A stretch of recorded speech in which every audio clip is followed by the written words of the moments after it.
Welcome to Math Zone African Motives. Today, we're going to tackle a problem involving the thermodynamic properties of steam. By the end of this tutorial, you will be able to determine the change in internal energy of a steam expansion process by correctly identifying and calculating the properties at the initial and final states. Our objective is to find the change in internal energy, which we denote as delta U, using a step-by-step approach. Let's begin by looking at question 3.1. The question states, 1,005 kilo of steam originally at a pressure of 1 km2 and temperature of 225 degrees is expanded until the pressure becomes 0.28 T.2. The dryness fraction of the steam is then G9. Determine the change of internal energy which occurs. To find the change in internal energy, we first need to determine the internal energy at the initial and final states. This change, represented by the Greek letter delta, is simply the internal energy of the final state, U2, minus the internal energy of the initial state, U1. So, our strategy is to find U1 and U2, then calculate the difference. Let's start with the initial state. First, let's list the knowns for the initial state. We have the mass m of 15 kilograms. The initial pressure, P1, is 1 meganewton per square meter. A mega unit is a million, so this is 1,000 kilonewtons per square meter or 1,000 kilopascals. And the initial temperature, T1, is 225 degrees Celsius. Before we proceed, we must determine the state of the steam. Is it superheated, saturated, or wet? To do this, we compare the given temperature T1 with the saturation temperature at the given pressure. From standard steam tables, which we would normally consult for this problem, we find that the saturation temperature at a pressure of 1,000 kilopascals, or 10 bar, is 179.9 degrees Celsius. Now we compare our given temperature with the saturation temperature. Since 225 degrees Celsius is greater than 179.9 degrees Celsius, the steam is in a superheated state. This is a crucial observation. Now that we know it's superheated, let's look at the method to find the properties at this state. The method involves interpolation. The steam tables do not always list properties for every exact temperature. We find the two temperatures our value sits between and linearly estimate the value. At a constant pressure of 1,000 kilopascals, or 1 MPa, the steam tables show enthalpy values of 2829 kilojoules per kilogram at 200 degrees Celsius and 2944 kilojoules per kilogram at 250 degrees Celsius. Our temperature of 225 degrees Celsius lies exactly in the middle of these. We can set up a proportion for interpolation, as shown in the memo. Here's the standard interpolation formula. H sup is the superheated enthalpy we want. H sup 1 is the enthalpy at the lower temperature, 2829. H sub 2 is the enthalpy at the higher temperature, 2944. T1 is 200, T2 is 250, and Ts is our temperature, 225. Substituting the values gives us 2829 minus the difference between 2829 and 2944, multiplied by the fraction 225 minus 200 over 250 minus 200. This simplifies to 2829 minus a negative 115, multiplied by 25 over 50.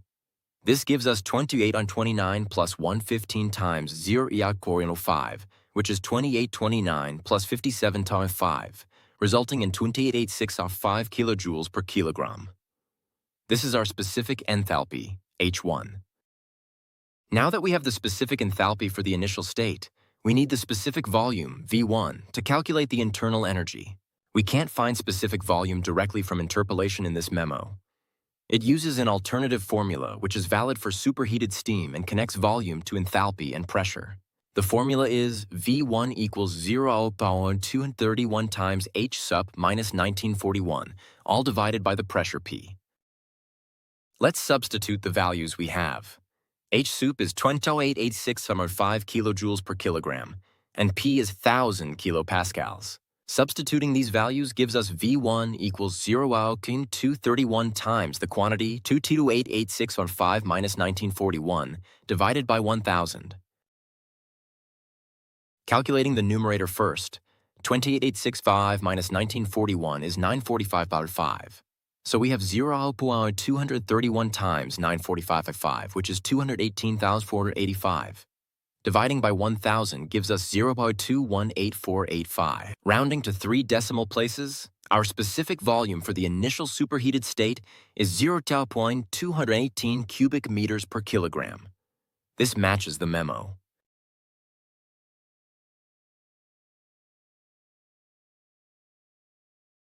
We're now ready to find the internal energy for the initial state. A fundamental thermodynamic identity links internal energy, enthalpy, pressure, and volume. This identity is specific internal energy, UU, equals specific enthalpy, H, minus the product of pressure, P, and specific volume, V. So for our initial state, U1 equals H1 minus P1 times V1. Let's substitute our calculated values. Be careful with units. Enthalpy is in kilojoules per kilogram, while pressure is in kilopascals and volume in cubic meters per kilogram. This means pressure times volume will also be in kilojoules per kilogram, so the units are consistent. Substituting the values gives us U1 equals 28865 minus the quantity 1,000 times 0.218. Calculating the product, 1,000 times 0.218 is 218, so U1 equals 28865 minus 218. This gives us 2,678.5 kilojoules per kilogram. This is the specific internal energy for the initial superheated state, matching the memo. Now let's turn our attention to the final state. We need to find its internal energy, U2. From the problem statement, we have the following information for the final state.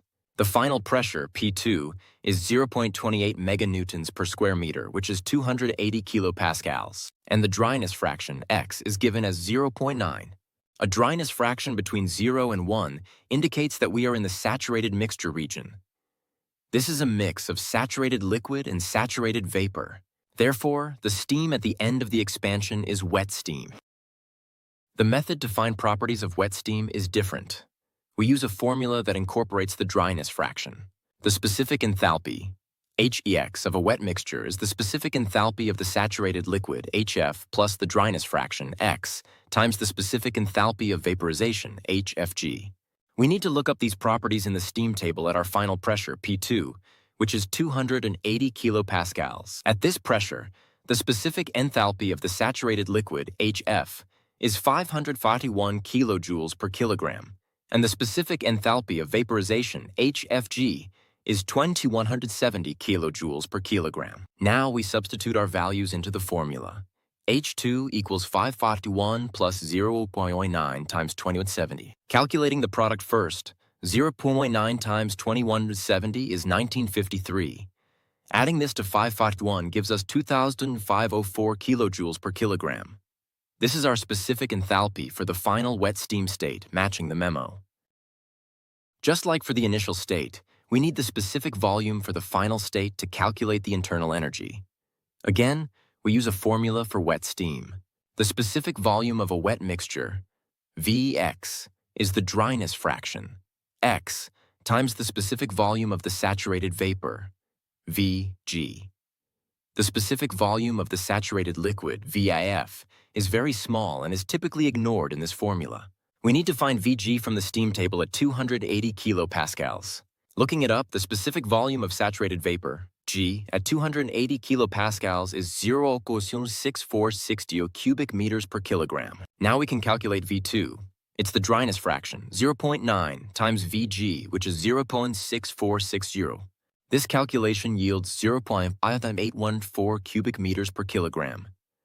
This is our specific volume for the final wet steam state, matching the memo. We now have all the pieces to find the specific internal energy for the final state, U2. We use the same fundamental thermodynamic identity. U2 equals H2 minus P2 times V2.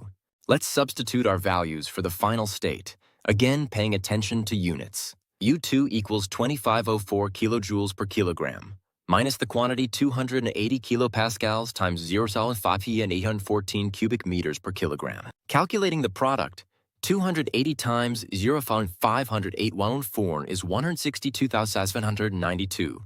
So U2 equals 2,504 minus 162,792. This gives us 2341,208 kilojoules per kilogram. This is the specific internal energy for the final wet steam state, matching the memo. Notice the memo incorrectly listed 2314,108, so it's good practice to always recalculate. We've done the hard work of finding the internal energy at the start and end of the expansion. The final step is to calculate the total change. First, let's find the specific change in internal energy, which is per kilogram. The specific change is delta U equals U2 minus U1. Substituting our values, delta U equals 2341,208 minus 2,66685. This gives a result of negative 327,092 kilojoules per kilogram. The negative sign tells us that the internal energy of the steam decreased during the expansion. This makes sense, as the steam expanded and did work on its surroundings, which came at the expense of its internal energy. Finally, the question asks for the total change in internal energy for the given mass of steam. The total change, delta U, is the mass m times the specific change, delta U. So delta U total equals 15 kilograms times negative 327,092 kilojoules per kilogram. This gives us a final answer of negative 408,938 kilojoules. This total change in internal energy matches the memo's calculation. So let's recap what we've learned in this problem.